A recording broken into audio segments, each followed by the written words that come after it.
Assalamualaikum warahmatullahi wabarakatuh. Alhamdulillahirabbil alamin. Assalatu wassalamu ala asyrafil anbiya'i wal mursalin Sayyidina Muhammadin wa ala alihi wa sahbihi ajma'in, amma ba'du. Saudaraku kaum muslimin dan muslimat di mana saja berada yang dirahmati Allah Subhanahu wa taala. Puji dan syukur marilah kita persembahkan kepada Allah Subhanahu wa taala setiap saat. Karena Allah juga setiap saat memberikan nikmatnya kepada kita. Mudah-mudahan Allah terus menambah nikmatnya kepada kita dan kita bisa mensyukurinya dengan sebaik-baiknya. Saudaraku, di antara pelajaran yang bisa kita petik dari ibadah puasa adalah sabar. Sebelumnya kita sudah membahas tentang sabar dalam beribadah kepada Allah Subhanahu wa taala. Sekarang kita akan bahas tentang sabar dalam menghadapi berbagai macam cobaan. Dalam hidup ini, cobaan adalah satu keniscayaan. Karena itu Allah berfirman dalam Al-Quran, وَلَنَبْلُوَنَّكُمْ بِشَيْءٍ مِّنَ الْخَوْفِ وَالْجُوعِ وَنَقْصٍ مِّنَ الْأَمْوَالِ وَالْأَنْفُسِ وَالثَّمَرَاتِ وَبَشِّرِ الصَّابِرِينَ. Pasti, kata Allah.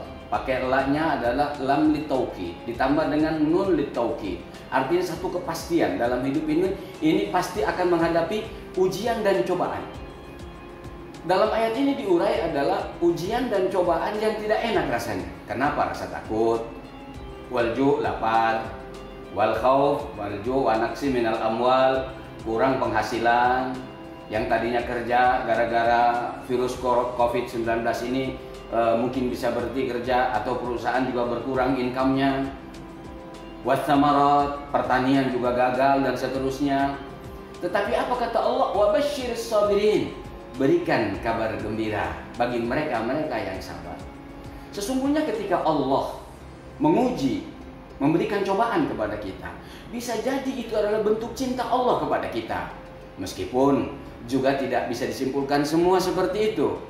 Karena ada hadis Nabi yang berbunyi, Innallaha idza ahabba ahadan ibtalahu. Allah kalau mencintai seseorang, itu pasti mengujinya. Bukan Allah ingin tahu cinta kita sebesar apa kepada Allah, tapi Allah ingin buktikan di hadapan makhluk lain, di hadapan para malaikatnya, betapa cintanya hamba Allah ini luar biasa. Diuji dengan hal-hal yang tidak enak pun dia tetap setia, beriman, sujud, ruku kepada Allah Subhanahu wa taala. Meski ada juga sesuatu yang tidak enak yang dirasakan dalam hidup kita, itu merupakan teguran dari Allah Subhanahu wa taala agar orang-orang itu sadar, agar orang-orang itu insaf, dia tidak lalai, tidak lupa. Ada pula juga sesuatu yang tidak enak menimpa kita, itu adalah hukuman dari Allah Subhanahu wa taala untuk mengurangi dosa-dosa kita, untuk menghapus dosa-dosa kita. Artinya apa? Setiap apapun yang tidak enak menimpa kita, itu pasti ada nilai baik di sisi Allah Subhanahu wa taala. Makanya ada satu hadis yang lain, ajaban li amril mu'min. Orang mukmin itu menarik sekali keadaannya. In asobatu sarra, kalau dia mendapatkan sesuatu yang membahagiakan dirinya, syakaro, dia selalu bersyukur. Semakin tunduk kepada Allah Subhanahu wa taala.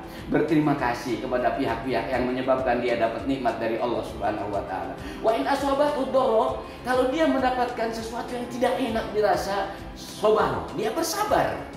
Bahwa ini adalah dari Allah Subhanahu wa taala, ini adalah ujian dari Allah, ini adalah cobaan dari Allah Subhanahu wa taala. Semua yang tidak enak itu tidak mungkin keluar dari tiga kemungkinan. Pertama, bentuk cinta Allah kepada kita.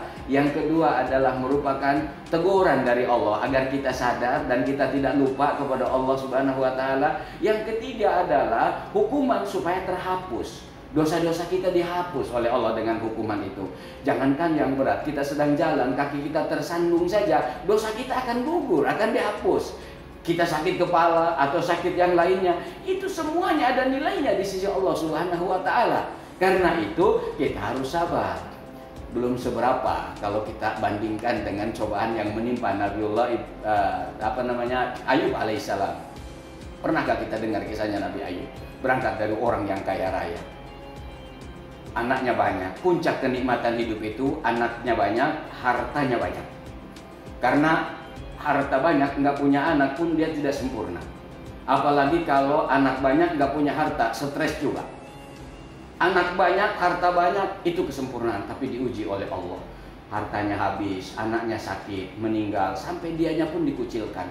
Tapi begitu sudah mentok, kesabarannya sebagai manusia. Istrinya sudah tidak bisa lagi bekerja, diterima di luar untuk mencari nafkah. Dia harus potong rambutnya, ditukar dengan 2 bogem roti.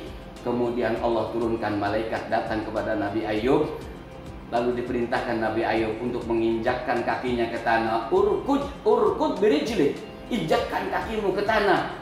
Hadza mughtasalun baridun, akan keluar air mandi. Orang yang kering kerontang, yang menjijikan, begitu injakan kakinya lalu keluar air, dia mandi sembuh seperti semula. Maka begitu istrinya datang, dia bingung tak lihat suaminya. Di pojokan ada orang sedang duduk mirip-mirip suaminya pada zaman waktu muda, ternyata itu adalah suaminya Nabi Ayub alaihissalam. Begitulah Allah Subhanahu wa taala memberikan cobaan. Pada titik tertentu Allah Subhanahu wa taala langsung berikan pertolongan.